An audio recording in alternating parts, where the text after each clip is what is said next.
Latest insights from Ted Oakley, founder of Oxbow Advisors. I know Johnson & Johnson, Ted, has been a name that's been on your watch list for a while. I mean, what are your thoughts? We talk about vaccines, deals, Johnson & Johnson. You know, Nicole, thanks. Hope you're well. Johnson & Johnson will not get a lot from their COVID vaccine because it's basically a not-for-profit. But where they will get a lot from that is a lot of what they get are medical devices and elective surgery. And we really feel like that'll pick up later on. You have to remember, Johnson & Johnson is one of the very, very few AAA rated companies that pays a nice dividend too. Yeah. Well, that's a big one too, when you watch for those dividends. How about Pfizer? You know, we get all kinds of vaccine news. Every Monday seems to be lit, we get vaccine news. What are your thoughts on vaccine race and Pfizer in particular? Is this a name that you still like? We still do, Nicole. We feel like that the COVID vaccine will add probably maybe around 10% to the earnings if all goes well. But that's not really the reason we own Pfizer. Pfizer has just spun off their generic business. And so we think that over the next few years, you'll find them to really be quite an innovative drug company. And on top of that, on this one, for sure, it pays about a 4.2% dividend. So we think you'll get the best of all with Pfizer. Right. And United Health?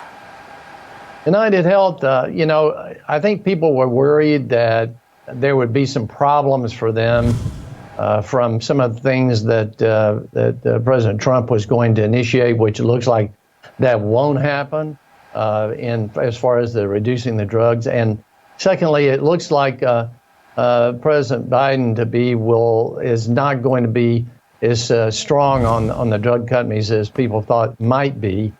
And then the last thing is, it looks like, for us at least, as though Amazon will not really get into that pharmaceutical business because if you look at it, it's sort of like when Amazon bought Whole Foods. You know, people are really particular about their groceries.